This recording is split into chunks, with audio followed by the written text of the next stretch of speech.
अस्सलाम वालेकुम नाज़रीन, आप देखें प्रोग्राम टू द पॉइंट। मैं हूं मोहम्मद जुनेद हलीम। नाज़रीन, चेयरमैन पीटीआई इमरान खान साहब को इक़्तिदार चाहिए, लेकिन ये हुकूमत इक़्तिदार छोड़ने को तैयार नहीं है और इस सियासी गैर यकीनी और इंतशार की एक बहुत ही भारी कीमत है जो आज तक हर पाकिस्तानी अदा कर रहा है। इस बार भी आपको और हमें ही इसका जो कीमत है अदा करना पड़ेगी। और इसके साथ साथ अगर आज की बात की जाए स्टॉक मार्केट की बुरी तरह से क्रैश की है, डॉलर 222-224 रुपए तक पहुंच चुका है।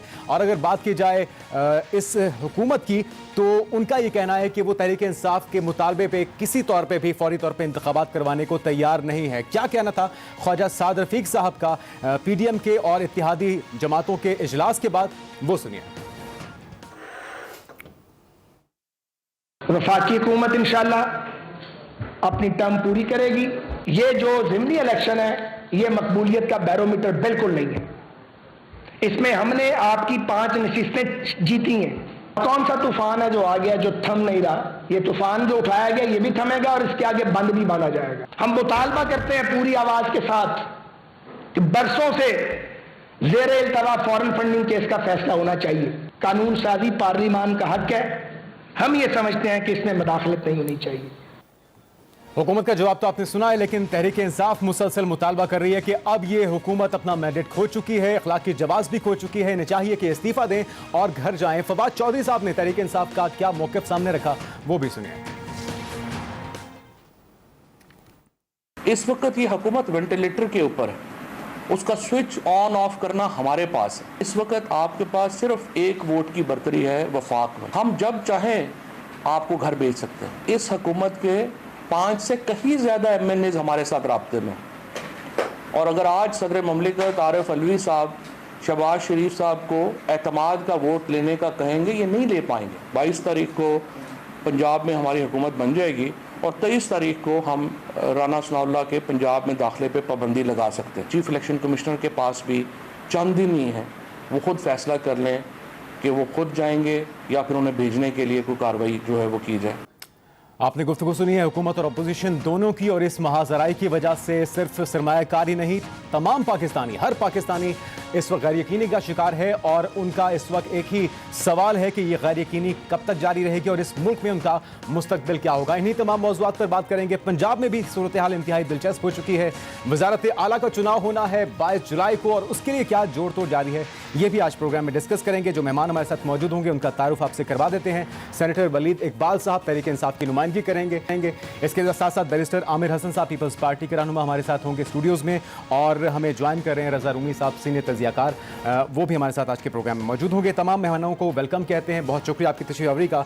आगाज़ आमिर साहब आपसे कर लेते हैं। सबसे पहला सवाल तो यही है कि आपको नहीं लगता कि जरदारी साहब ने फंसवा दिया है?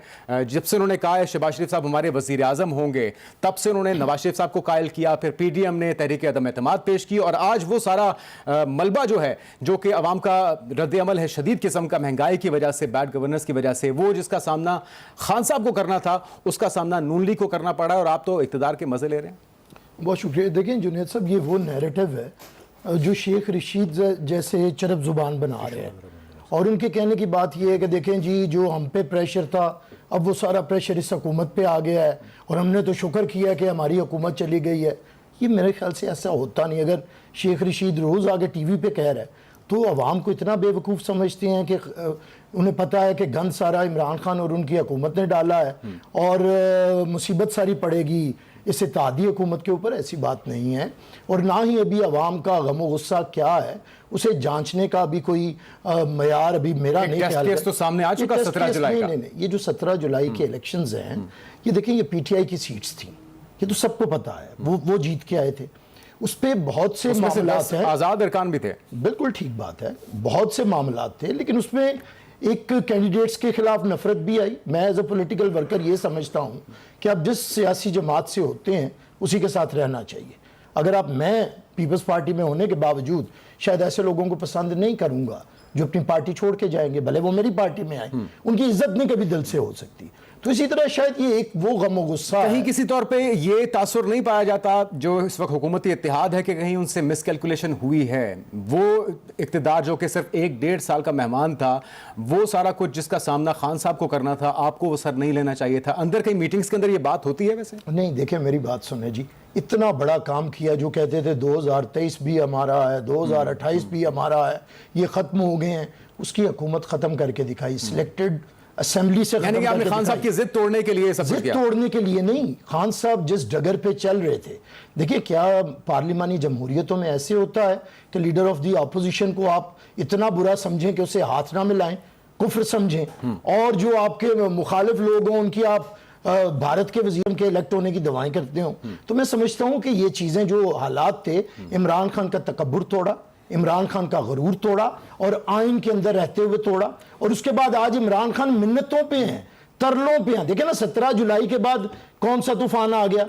आज भी इनकी सबकी प्रेस कॉन्फ्रेंसेस में क्या है, हुकूमत छोड़ दें, नहीं तो हमारे पास 5 लोग हैं हम। अरे भाई करो ना, मना किसने किया? आपका मौक़िफ़ है कि खान साहब ने आपको ये सब कुछ करने पर मजबूर किया। मजबूर इसलिए किया कि जो हालात थे उसके तहत हमने ये किया है। हम इलेक्शन 1 साल के अंदर होने हैं आइन के तहत। अगर ये पहले चाहते हैं तो ज्यादा हुकूमतें इनके पास है, केपीके की हुकूमत डिसॉल्व करें, कश्मीर और गिलगित बल्तिस्तान की मजीद बात करते हैं, फिर बात क्या ऑप्शंस मौजूद हैं, फिर उसके बाद वली साहब ये एतराज उठाया जा रहा है हुकूमत की तरफ से कि वो इलेक्शन कमीशन जिसने तमाम तर इंतजाम किए उसके इलेक्शन करवाने पर जो आपने कामयाबी हासिल की है, आपकी तवक्कुआ से भी ज्यादा सीटें आपने हासिल की, उसी पे आप इल्जामात लगा रहे हैं जानिबदारी के, और उस पर चीफ इलेक्शन कमिश्नर की तब्दीली की बातें की जा रही है। एक ये चीज, दूसरा जो आमिर साहब ने बात की है कि आपके पास तो 5 सीटें कम हो गई, 5 बंदे आपसे माइनस हो गए, तो उसको आप सेलिब्रेट किस चक्कर में कर रहे हैं? देखें जी, मैं एक तीसरी बात से बात शुरू करता हूं जी। जो आपने शाद रफीक साहब की प्रेस कॉन्फ्रेंस चलाई। मैं महवे हैरत हूं कि शाद रफीक साहब के बकौल ये ज़िमनी इंतखाब पॉपुलैरिटी का बैरोमीटर नहीं है। मैं इस बात पे महवे हैरत हूं कि अगर वो पॉपुलैरिटी का बैरोमीटर नहीं है तो क्या चीज़ है वो? ये हर तज्जिया निगार, छोड़ दें हम पीटीआई वाले क्या कह रहे हैं, चले हम तो ज़ाहिर है जानिबदार हैं ना अपनी पार्टी के सक्सेस के हवाले से। आप मंडे और आज ट्यूसडे है, आज पिछले 2 आज के और गुज़िश्ता रोज़ के हर अखबार को उठा के देख लें और हर तज्जिया निगार का आप तरीक़ाकार देख लें। इसमें तो कोई दो राय नहीं है, लेकिन वो हारने वाली जमात है, उनको इतना तो मार्जिन दीजिए कि वो इस तरह के कमेंट करें। नहीं, मैं इसमें तो कोई दो राय नहीं है, और वो खुद नून लीग का अपना भी ये मौक़िफ़ था कि ये टेस्ट केस होगा, लेकिन अब वो नताइज इस तरह से नहीं। मेरी अर्ज उसमें ये है कि हर एक शख्स इसको एक अनप्रेसिडेंटेड, यानी कि ऐसी कामयाबी जिसकी मिसाल नहीं मिलती 3 चीज़ों की बुनियाद पर। नंबर 1 कि वफाकी हुकूमत आपके मुखालिफिन चला रही हैं, पीडीएम के कैंडिडेट हमने डिफीट किए हैं। It was not just PML, इसमें कोई शक नहीं है। नंबर 2 तमाम हुकूमती इत्तेहाद था उनके साथ, सूबाई हुकूमत मुखालिफिन के पास है। लेकिन वली साहब क्या आपको नहीं लगता कि आप एक ऐसी पार्टी है इतने नौसिखिए थे कि इन्होंने सारी फील्डिंग लगा ली, तमाम जो प्री पोल रिगिंग के आप कह रहे थे, इसके बावजूद भी सिर्फ 5 सीटें निकाल सके? मैं आपको अगली बात बाद में बताता हूँ। तीसरी बात यह कि ये वो पार्टी थी जो उतरी इलेक्शन में, जिसको अभी चंद माह पहले बरतरफ किया गया था हुकूमत से। बरतरफ हुए पार्टी को लोग वोट नहीं देते, लेकिन खान साहब की साबित कदमी और उनके एक नैरेटिव ने, उनसे आप इख्तलाफ करें या नहीं, उन्होंने उस खामोश वोटर को मोबिलाइज किया। ये एक वेव है जो इस इलेक्शन में 17 सीट्स पे नजर। लेकिन आपको नहीं लगता कि अप्रिशिएट करना चाहिए जो इंतजामात थे, जो इलेक्शन कमीशन ने अपनी जिम्मेदारी निभाई है, और खुद राजा सुल्तान साहब, सिकंदर सुल्तान साहब को जब तैनात किया गया तो खान साहब ने ओन किया कि जी हमारी मुशावरत से चीफ इलेक्शन कमिश्नर को लगाया गया है। तो 10 का इलेक्शन के बाद जो तहफुजात हैं वो बढ़ते बढ़ते इतने ज्यादा बढ़ गए कि आज आप उनको जानिबदार कह रहे हैं। बताया ना कि उन्होंने ये फैसला नहीं किया था, उनसे ये फैसला करवाया गया था। वो अब एक अलग बहस है। बात इस वक्त ये है कि मैं आपको एक और इसका मखसूस जवाब भी दे देता हूँ। मैं क्योंकि 10-12 साल दरस व तदरीस के उससे भी शोबे से मुंसलिक रहा हूँ, मेरे हर शोबे में स्टूडेंट्स भी होते हैं। कल मुझे एक सरकारी अफसर का फ़ोन आया जो मेरे स्टूडेंट रहे हुए हैं, और खैर खां ज़ाहिर है सरकारी अफसरान प्राइवेट में तो गुफ्तगू कर सकते हैं, और ये अच्छे सीनियर ओहदे पे हैं। उनका कहना ये था कि अगर ये वेव इस तरह का था कि इसने इस सारी कार्रवाई को ओवरकम कर दिया, नंबर 1, और नंबर 2 कि ये कार्रवाई इंतजामिया और इलेक्शन कमीशन की तरफ से अगर इस तरह ना हुई होती जो हुई है, तो 1 सीट के अलावा सारी सीटें पीटीआई की होनी थी। 19 सीटें पीटीआई की, एक शायद उन्होंने 227 नंबर कोई था हल्का इसमें, जिन जो इलेक्शंस में थे ऐसा कोई हल्का, जी हाँ, एक कोई हल्का जहां सबसे ज्यादा मार्जिन है हमारे मुखालिफिन का, उसके अलावा सारी सीट्स जो थी वो पीटीआई विन कर सकती थी। और सैफुद्दीन खोसा साहब की शायद, जी आई थिंक सो, नहीं वो तो विन किए हैं, मैं कह रहा हूँ वो तो जो आप हारने की बात कर रहे हैं, हारने की बात कर रहे हैं। अच्छा, तो जो PP7 की बात तो नहीं कर रहे? नहीं, PP7 में तो मार्जिन छोटा सा है। बहरहाल जी, जो मैं आपको अर्ज करना चाह रहा हूँ वो यही है, ये मैं ज़रूर मेरी ड्यूटी फैसलाबाद में लगी हुई थी इलेक्शन डे और इलेक्शन से एक दिन पहले के हवाले से। वहाँ हमें ऐसी कोई चीज़ नज़र नहीं आई कि जब मैं कह सकूँ या हम कह सकें कि जी इंतज़ामिया या इलेक्शन कमीशन जो थी वो किसी जानिबदार थी। लेकिन खान साहब के पास पूरी 20 सीटों का जो इतला है, सबूत हैं आप लोगों के पास? खान साहब ने जो बात की है मैं जरूर इसकी तायद करता हूँ। जी बिल्कुल जी, मैं धांधली तो होनी ही होनी थी। ठीक है, हमारे वेव ने इसको ओवरकम कर लिया। जो खान साहब ने कहा था ना कि एम्पायरों को साथ मिला के भी खेल लें, तो जो क्रिकेट के दौर में वो इंडिया में हरा के आए थे इंडियन एम्पायर के साथ, वो बिल्कुल ठीक है। रजा रूमी साहब हमारे साथ मौजूद हैं, बिल्कुल ठीक है। रूमी साहब, आपके ख्याल में क्या वाकई में ये सही फैसला था? क्योंकि अब जिस तरह के हालात बन चुके हैं, एक तरफ से मुतालबा आ रहा है कि फौरी इंतखाबात होने चाहिए, इलेक्शन कमीशन के ऊपर तहफ़्फ़ुज़ात, और ये हुक्मरान जमात ये कहती है कि हम इनके कहने पे तो नहीं, लेकिन अगर हमने अपने तौर पे ये फैसला कर लिया तो शायद इंतखाबात हो भी जाएं। आपको लगता है कि इस वक्त कंफ्यूजन का शिकार है हुकूमती इत्तेहाद भी, और दूसरा मिसकैलकुलेशन हो गई, इन्हें ये फैसला नहीं लेना चाहिए था 1-1.5 साल पहले आके अपने सर ये सब कुछ लेने का? देखिए, अब ये तो जो है पुरानी बात हो गई कि फैसला क्या किया था।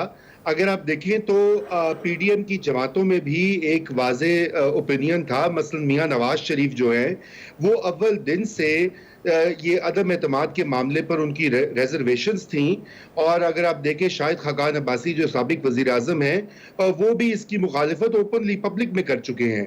लेकिन बहरहाल ये फैसला हो गया जो उन्होंने समझा कि कुछ ऐसे मामलात थे शायद जिनका जिक्र हो चुका है मीडिया में, उन मामलात से बचने के लिए तहरीक अदम एतमाद लाई गई, और जो IMF की डील है उसके तहत बहुत मुश्किल फैसले किए गए जो अवाम पे अब एक बर्डन साबित हुए, और पीडीएम की जमातें बिलखुसूस PMLN के लिए एक उनके गले का तौक बन गए। उसमें महंगाई अब सरे फहरिस्त है। तो आपके ख्याल में वे आउट क्या है? अब क्या ऑप्शन हुकूमत के पास बची है? फौरी इंतखाबात या फिर मजीद मुश्किल फैसले? देखिए जी, मुश्किल फैसले तो होने हैं, वो तो होते रहेंगे, वो कोई आज नहीं होने, वो तो अगले 2-3 साल।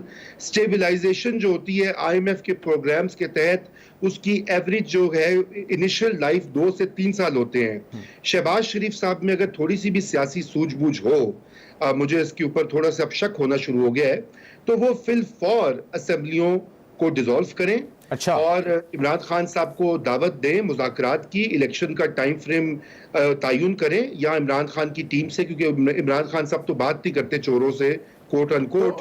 रूमी साहब, ये जो 17 जुलाई को नतायज आए हैं, इसके बावजूद भी आपको ये बेहतर फैसला लगता है फौरी इंतखाब का? देखिए जी, बेहतर फैसला क्या, ये अब इलेक्ट्रेट पे छोड़ना चाहिए। इसका ये मतलब है कि इलेक्ट्रेट का जो मूड है, ये अगरचे के बहुत छोटा सैंपल है, लेकिन पंजाब में देखें ना 297 सीट्स हैं, उसमें से 20 के ऊपर जो है इंतखाबात हुए। एक सैंपल साइज तो कोई 7-8% का है, लेकिन ठीक है, ये अच्छा खासा सैंपल होता है। उसमें लोगों ने इमरान खान साहब के बयानिए को बाय किया है, तायद की है, यानी कि हुकूमत से निकाले जाना और फ्रेश इलेक्शंस का मुतालबा, लोग उसके पीछे अब खड़े हुए हैं। अब इससे तो फिर क्लियर एक बात हो जाती है ना कि पंजाब में ये सब कुछ हो रहा है जो PMLN का गढ़ है। देखिए ना, बाकी सीटें भूल जाए, आप खोसास की बात कर रहे हैं, भक्कर की बात कर रहे हैं, वो तो बड़े स्ट्रॉन्ग इलेक्टेबल्स हैं। लाहौर शहर जो PMLN का गढ़ है, 4 सीटों में से 3 सीटें हारी है, कैंप खाली रहे दिन भर। हमारी तो ये इतलात हमने देखी, हमारे रिपोर्टर्स ने बताया है, और कोई मुतहरिक नहीं दिखाई दी, ना कोई फर्स्ट ईयर ना सेकंड ईयर, लोगों को घरों से नहीं निकाला। तो ऐन मुमकिन है कि PMLN का वोटर नाराज हो, वो खफा हो गया हो कि जिस तरह से अपने बयानिए को बिट्रे किया है पार्टी की क़यादत ने। एक तरफ वोट को इज्जत दो और दूसरी तरफ उन्होंने जो है चेरी ब्लॉसम का सहारा ले लिया। तो ये बात अब 21वीं सदी में, सोशल मीडिया के जमाने में, कोई वर्कर, कोई सियासी सपोर्टर नहीं पसंद करता। ये नविश्ता दीवार है। अगर शहबाज शरीफ साहब और उनके रफ़क़ाए कार जो हैं इस नविश्ता दीवार को नहीं पढ़ पा रहे, तो यकीनन ये उनकी सियासी सूझबूझ का मसला लग रहा है। ठीक है, ये बड़ी इंपॉर्टेंट बात की है, इस पे हम डिटेल में बात करते हैं। अब जो हालात हैं रजा रूमी साहब के मुताबिक, उस पे फौरी इंतखाबात होने चाहिए, अवाम का मूड भी यही है। लेकिन क्या मुल्क और मुल्क की मईशत इसकी मुतहमिल हो सकती है? क्योंकि अभी तक IMF की जो डील की बातें हो रही हैं, वो पेमेंट हमें नहीं मिली, वो डील अब तक सील नहीं हुई, तो इसके नताइज क्या हो सकते हैं? इस पर मजीद बात करते हैं एक ब्रेक के बाद।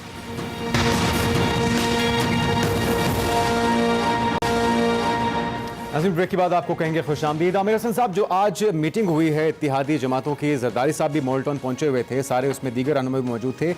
जो एक बयान सामने आया कि जी इमरान खान साहब के कहने पर हम फौरी इंतखाबात नहीं करवाएंगे, लेकिन अगर हमने खुद ये फैसला कर लिया तो फिर ये ऑप्शन मौजूद है। तो यानी कि एक ऑप्शन आप लोग ये देख रहे हैं, लेकिन इंतजार किस चीज़ का हो रहा था? देखिए, पॉलिटिक्स में तो हमेशा ऑप्शंस होती हैं। अच्छा, अब उन ऑप्शंस को आपने किस तरह एक्सरसाइज करना, ये एक मुख्तलिफ चीज़ है। अगर खान साहब ये समझते हैं कि वो डिक्टेट करेंगे, पॉलिटिकल लीडरशिप को वो डिक्टेट करेंगे, सुप्रीम कोर्ट को वो डिक्टेट करेंगे, इलेक्शन कमीशन ऑफ पाकिस्तान आज तो बड़ी पॉजिटिव बात उन्होंने तो बल्कि ऑफर किया कि आप लोग आके बैठे, अगर इंतखाबात पे बात होनी है तो उसके लिए हम तैयार हैं। देखिए, मैं आपको बता रहा हूँ बार बार कि इमरान खान तो इस वक्त तरले और मिन्नत समाजत पे उतरे हैं कि बैठा जाए, लेकिन उनका सीरियस होना साबित होगा। मैंने पहले भी कहा कि जो इनकी हुकूमतें हैं डिसॉल्व करके आए ना, देखिए ये मुनाफिकत नहीं है कि आप एक तरफ कहते हैं फ्रेश इलेक्शंस होने चाहिए और दूसरी तरफ आप बाई इलेक्शंस में भी जाते हैं, फिर आप अपनी जहाँ पे हुकूमतें हैं उन्हें तोड़ते भी नहीं हैं, वहाँ पे जाके मज़े भी लेते हैं, वहाँ पे बैठे भी हुए हैं। अगर आप चाहते हैं कि फ्रेश इलेक्शंस होने चाहिए तो KPK से आगाज़ करें, कश्मीर और GB असेंबली में जाएं, बलूचिस्तान से स्टार्ट लें। मुल्क के 4 अगर जो यूनिट्स हैं वहाँ की तरफ जाया जाएगा तो 3 से कैसे हम सिंध को और पंजाब को और सेंटर को कैसे फिर बचा सकेंगे? फिर तो जनरल इलेक्शन की तरफ जाना पड़ेगा। लेकिन इमरान खान साहब जो चाहते हैं कि डायलॉग हो उनकी शराइत पे, उनकी मर्जी से और रोब के साथ, ये सियासी मेरे ख्याल से आप चाह रहे हैं कि खान साहब लचक का मुजाहरा करें और फिर फौरी इंतखाबात पे बात लचक का मुजाहरा नहीं, पहले इमरान खान साहब गलतियों को तस्लीम करें जो उन्होंने किया है। देखिए, जो इलेक्टोरल रिफॉर्म्स उन्होंने की हैं अपनी मर्जी से बगैर ऑपोजिशन को शामिल किए। आपने इलेक्शन में शामिल नहीं किया उनको? नहीं, वो तो निकल गए ना। हम तो चाहते हैं शामिल हों, इन्हीं के लोग हैं ना। आज इन्हें राजा रियाज बकता है तो राजा रियाज जो उन्होंने की थी, ईवीएम को भी आपने निकाल दिया, ओवरसीज को वोट का हक भी आपने नहीं दिया। हमारा राइट है ना, असेंबली अक्सरियत जो चाहेगी वो करेगी। तो यही तो इल्जाम लगाते हैं कि ये अपने केसेस खत्म करवाने के लिए, अपनी मर्जी की तरमीम के लिए आए हैं, ताकि ओवरसीज का वोट इनको मिलना नहीं है, वो खान साहब को मिलना है। देखिए, इमरान खान भी तो अपने केसेस के खत्म करने की मिन्नतें कर रहे हैं ना। क्या कहते हैं दूसरों को? वो कहते हैं सारे बेल पे हैं। क्या इमरान खान खुद बेल पे नहीं है? इनके सारे साथी बेल पे नहीं है? तो दूसरे बेल पे हों तो वो मुजरिम है बेल पे होके, और इमरान खान साहब बेल पे हों तो वो कहते हैं कि मैं हक का रास्ता हूं।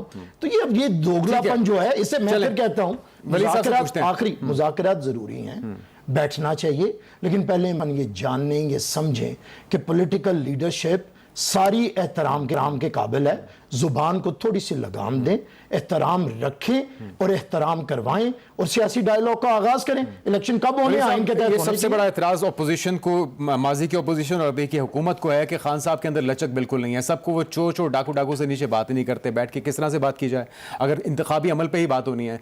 दूसरा, वो कहते हैं कि अगर आप लोग वाकई फौरी इंतखाबात में संजीदा हैं तो अपनी असम्बलियों के आप तोड़ें और उसके बाद इंतखाबात का मुतालबा करते हुए आप अच्छे भी लगेंगे।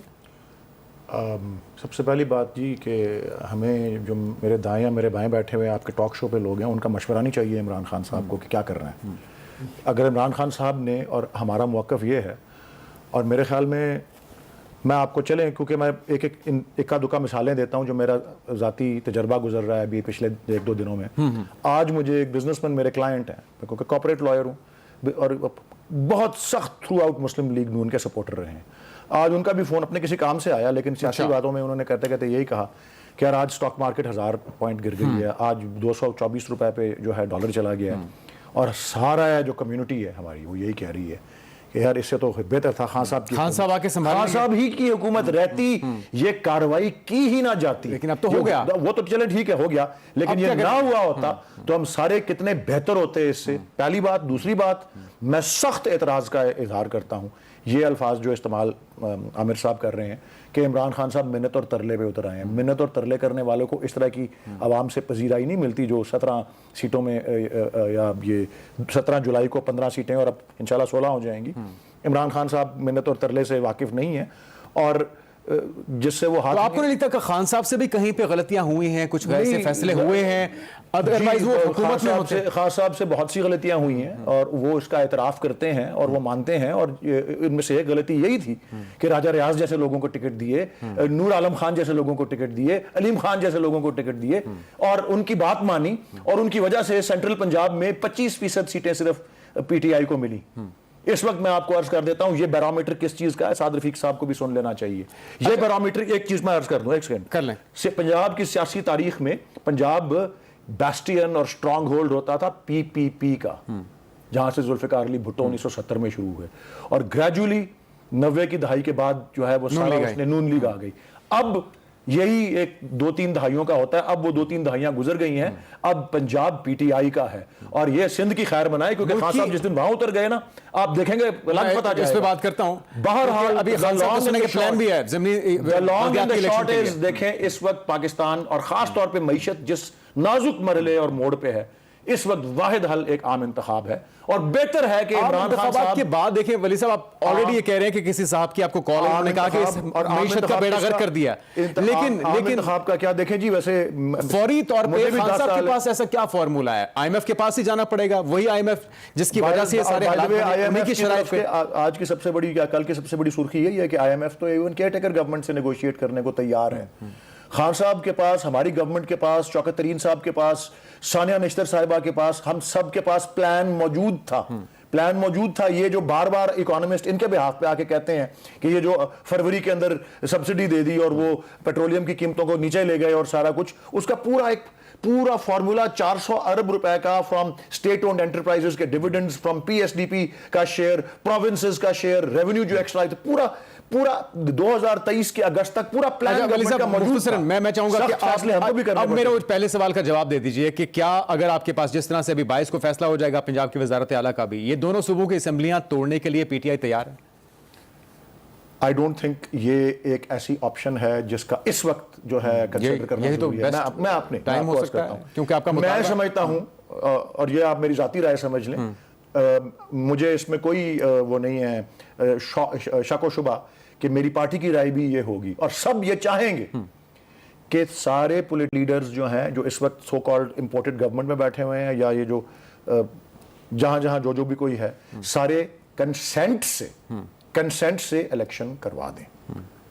हम ना उस पर उतरें क्या जबरदस्ती हम असेंबलियां तोड़ें और ये करें वो करें, या वो नौबत आ जाए कि जी मियां शहबाज शरीफ प्राइम मिनिस्टर कि सीडीए के प्राइम मिनिस्टर रह जाएं। क्यों इस तरह की कॉन्फ्रेंटेशन में पड़े? इकोनॉमी से ठीक है, आप देख रहे हैं क्या ट्रेंड चल रहा है, डॉलर का क्या ट्रेंड चल रहा है, स्टॉक मार्केट का, क्यों हम इसको कंटिन्यू करने? हालात को बेहतर करना यकीनी तौर पे बहुत जरूरी है। आम इंतखाब इज द ओनली सॉल्यूशन। रजा रूमी साहब, आपके ख्याल में सभी ये चाह तो रहे हैं कि खुश उसलूबी से मामलात हो जाएं और अखलाकी इक़दार का मुजाहरा करना चाहिए, इस्तीफे आ जाएं और उसके बाद फिर अगली हुकूमत भी आ जाए और अगले इंतखाबात के लिए भी मुशावरत हो जाए, आपको ये मुमकिन होता हुआ नजर आ रहा है? साथ में जो बात की मैंने ब्रेक से पहले कि IMF की किस्त अभी तक हमें नहीं मिली, गैर यकीनी मौजूद है, सियासी भी और माशी भी, और उसके असरात भी हम देख रहे हैं स्टॉक एक्सचेंज के ऊपर, डॉलर के मुसलसल उठान के ऊपर। आपको लगता है कि ये सब कुछ इतनी आसानी से हो सकता है? देखिए, बहुत अहम आपने नुक्ता उठाया है, क्योंकि इस वक्त पाकिस्तान का जो सबसे बड़ा मसला है ना, वो इमरान खान साहब या उनका बयानिया या शहबाज शरीफ साहब की पावर में रहने की जो इस वक्त उमंग है वो नहीं है, बल्कि मुल्क की जो मईशत है जो कि दिन ब दिन गिर रही है और ज़बू हाली का शिकार है, उसको कैसे बचाया जाए और पाकिस्तान को दिवालियापन के दहाने से कैसे पीछे मोड़ा जाए। और उसके लिए जाहिर बात है IMF हम इस आलमी निज़ाम का हिस्सा हैं और IMF की किस्त के बगैर बाकी मामलात हमारे सेटल नहीं होंगे। तो अब मसला ये है कि जो ये अभी इंतखाबात हुए हैं उसके बाद तो पंजाब हुकूमत जो है, हमजा शहबाज शरीफ साहब की हुकूमत बचती दिखाई नहीं देती, अगरचे कि आज कोalition की जमातों ने कहा हम हर सूरत में बचाएंगे। वो क्या कर लेंगे? वो काफ को तोड़ लेंगे, या वो कोई PTI के कुछ लोग फिर से मुनहरिफ अरकान आ जाएंगे, या कुछ असेंबली में नहीं आएंगे वोटिंग देने के लिए।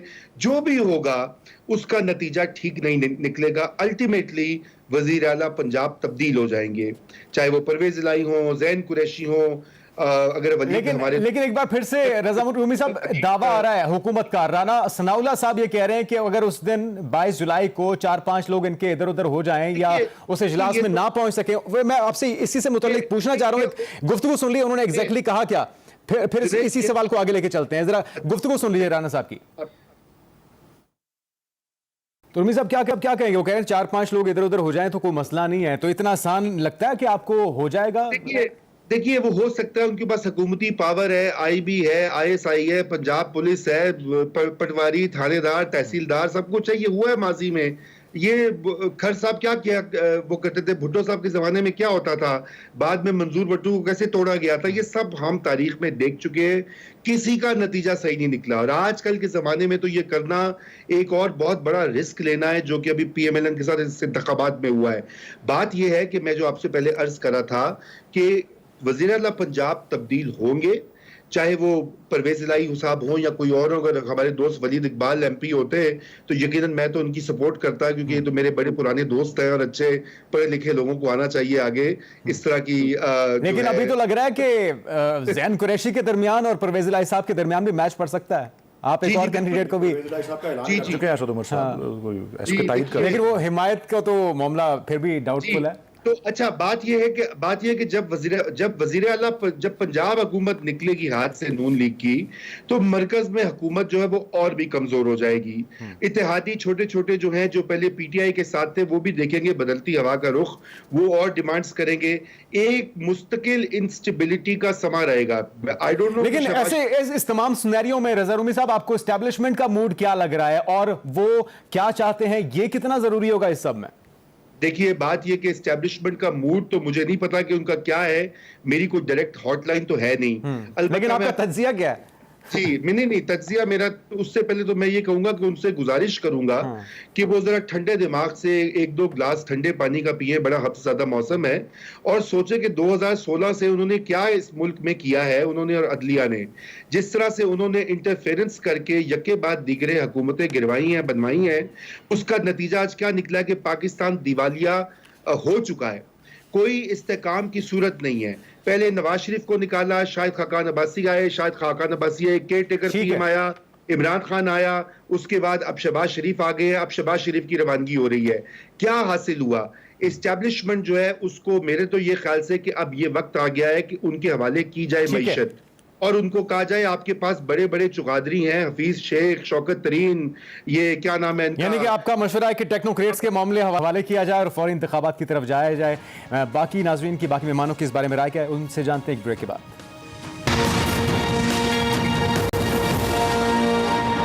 ब्रेक के बाद आपको कहेंगे खुशामदीद। आमिर साहब, आपके पास कोई ऐसी रिपोर्ट है, जो राना साहब बात कर रहे हैं कि 4-5 लोग इधर उधर हो जाएंगे, क्या कोई ये रिपोर्ट है, कोई राब्ते हैं, कोई कंफर्मेशन है, और क्या हिकमत अमली है, किस तरह से रोक सकेंगे आप परवेज इलाही साहब को वज़ीर आला बनने? देखिए, ये अंदाजे होते हैं, जैसे आज फवाद चौधरी साहब ने कहा कि 5 लोग हमारी तरफ आना चाह रहे हैं, तो सियासत के अंदर तो बहुत सी बातें होती है। मेरे ख्याल से इतना सीरियस कई दफ़ा पॉलिटिकल स्टेटमेंट्स जो छोटी सरे राह होने इतना ज्यादा। फवाद चौधरी साहब तो कह रहे हैं कि हमारे साथ भी हुकूमती लोग राब्तों में हैं, और उन्होंने कहा कि हमारे लोगों को पैसों की भी ऑफर हो रही है। अब वहाँ पे जैसे रूमी साहब ने इतना एक बना दिया कि इनके पास ISI है, इनके पास IB है, तो फवाद चौधरी के पास क्या है कि उसने कहा है कि 5 लोग मैं इधर से उधर ले आऊंगा। तो ये एक सियासत के अंदर एक बातें होती हैं दोनों तरफ से, जिसके मैं मेरी वो जरूर कहें तो मेरे ख्याल से ये तरीक़ाकार है। देखिए, हालात मुल्क के कोई बहुत अच्छे नहीं हैं, ना पॉलिटिकली और ना इकनॉमिकली, और ये दोनों चीज़ें ख़राब क्यों हैं? पॉलिटिक्स ख़राब क्यों है? स्टेबिलिटी क्यों नहीं है? क्योंकि ज़ुबानें शोले उगलती हैं। आप सियासी मुखालिफ को दुश्मन समझते हैं, दुश्मन से बढ़ के फिर गद्दार समझते हैं, और गद्दार से ऊपर आगे फिर आप उन्हें बुराई और मुनकर समझने लग गए हैं आपके लेक्चर्स। नहीं, आप उनकी हुकूमत खत्म करके आके विराजमान हो गए और आपको क्या वो भी वेलकम कहेंगे या आपको कहेंगे आपने बहुत अच्छा उन्होंने भी यही काम किया, उनको तो सियासत करने का हक है, जिस तरह से आप लोग नहीं, उन्होंने भी तो यही किया था।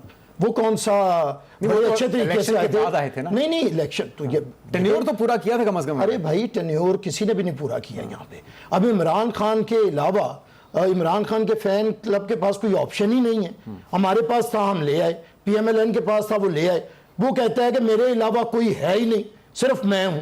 यही उन्होंने इनके जहनों में डाला हुआ है। ना सेकंड लीडरशिप है, ना कोई और बन सकता है। जो इमरान कहता है, इमरान खुद बने या इमरान बुजदार बनाए, ये है डिक्टेटरशिप, फैशिज्म, जिसका मुजाहरा किया जा रहा है। दूसरी बात ये है कि जो भी वलीद भाई ने गुस्सा कर लिया, तरले मिन्नत को इतना बुरा लफ्ज़ नहीं है, कर लेने चाहिए। अगर आपको बड़े बंदे भी मिन्नत कर लेते हैं, करनी चाहिए भी।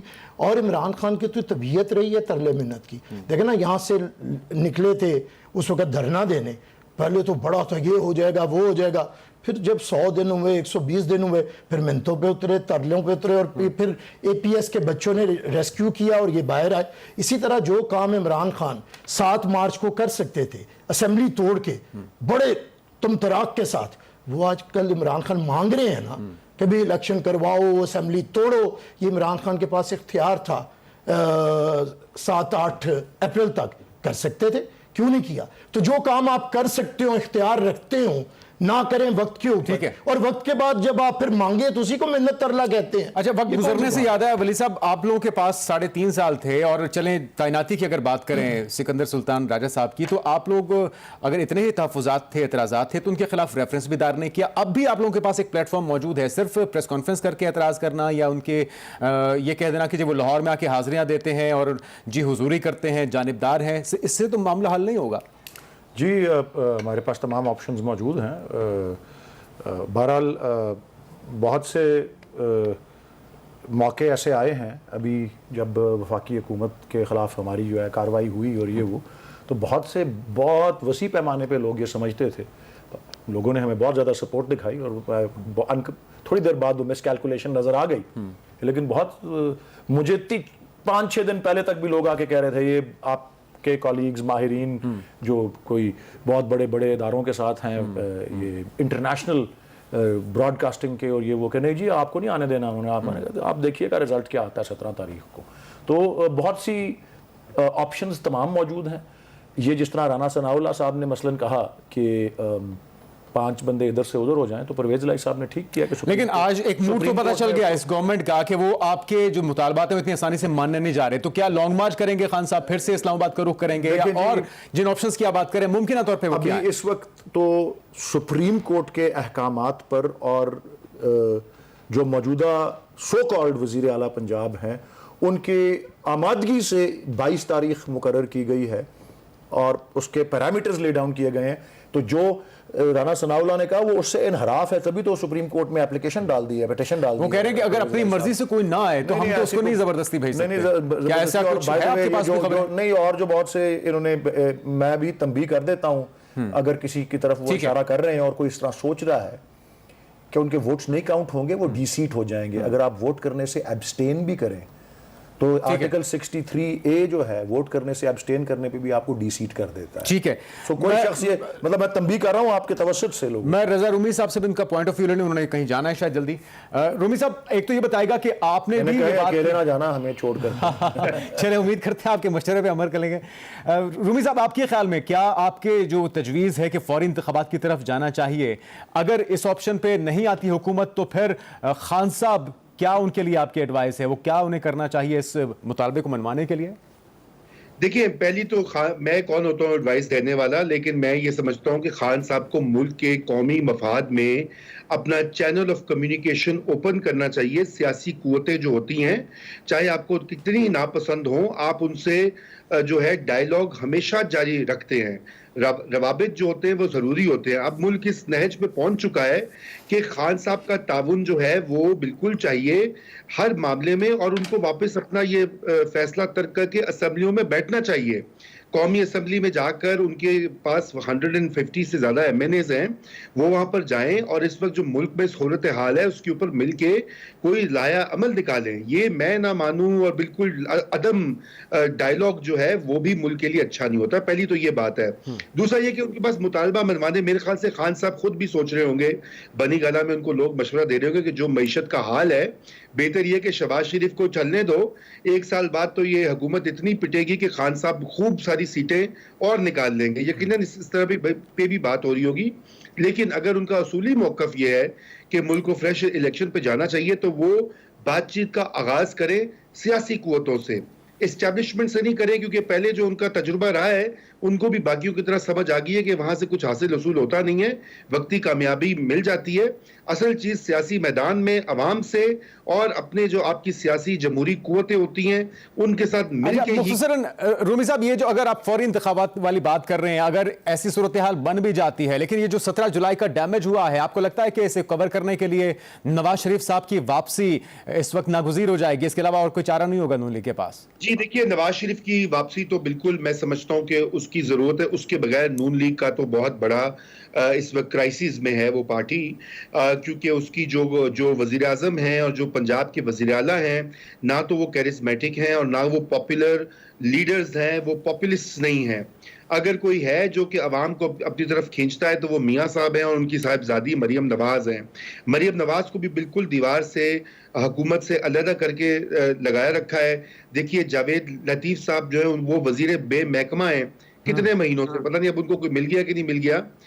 वो चूंकि मरियम कैंप के हैं तो उनको कोई मिनिस्ट्री नहीं मिली। कमाल की बात है, एक ही पार्टी एक ही खानदान और इतनी धड़ेबंदियां कर रखी। तो ये हाल लोग ये देखते हैं। आपके ख्याल से अगर एवरेज वोटर आज पाकिस्तान का जो है पंजाब हो या कहीं और हो, वो कहीं ज्यादा बाशऊर है। डिजिटल मीडिया व्हाट्सएप ने उनको कहीं से ज्यादा मालूमात पहुंचाई हैं, कुछ गलत भी पहुंचाई हैं।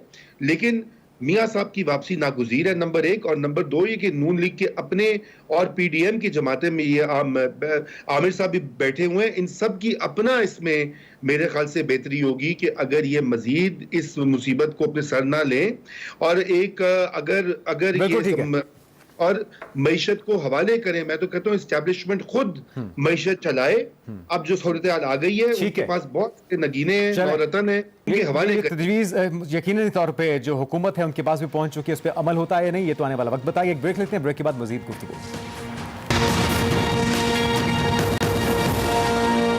नाज़रीन ब्रेक के बाद खुशामदीद। आमिर हसन साहब, ये जो बिफ्ता इस्माइल साहब हैं उनका हालिया बयान आया कल ही एक चैनल पर, उन्होंने कहा है कि जी हमें मुश्किल मजीद फैसले करने पड़े तब भी करेंगे क्योंकि हमने सियासत नहीं रियासत बचानी है। तो आपको नहीं लगता कि जितना ये मुश्किल फैसले बढ़ते जाएंगे, जितना आप आम इंतखाबात को दूर करेंगे, उतना ही इस हुकूमत के खिलाफ अवामी रद्द-ए-अमल बढ़ता जाएगा?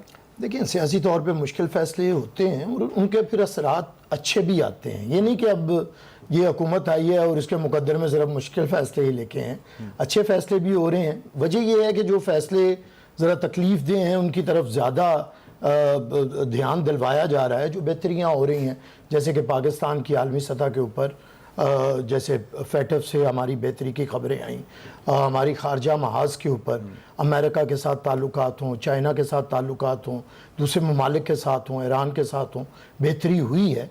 तो ये भी बेहतरियाँ हैं। लेकिन बहरहाल मुश्किल फैसले, मुश्किल सूरत हाल है। मैं एक दफ़ा कहूँ कि बड़े अच्छे हालात हैं, ये तो नहीं है, बुरे हालात हैं। लेकिन ये बुरे हालात क्यों में ओन करेंगे, जिम्मेदारी लेंगे और जो अवामी रद्द-ए-अमल होगा फिर आपको भी उसका ही सामना करना पड़ेगा। जिम्मेदारी तो देखिए लीडरशिप को लेना पड़ती है। अभी रूमी साहब कहेंगे कि इतना है तो बड़ा मुश्किल है, ये भारी पत्थर ना उठाएं। वो कहते हैं ना कि इश्क एक मीर भारी पत्थर है, कब ये तुझ नातवां से उठता है, नातवानों से नहीं उठता, उठाना पड़ता है। और जब सर पे लिया सो हो।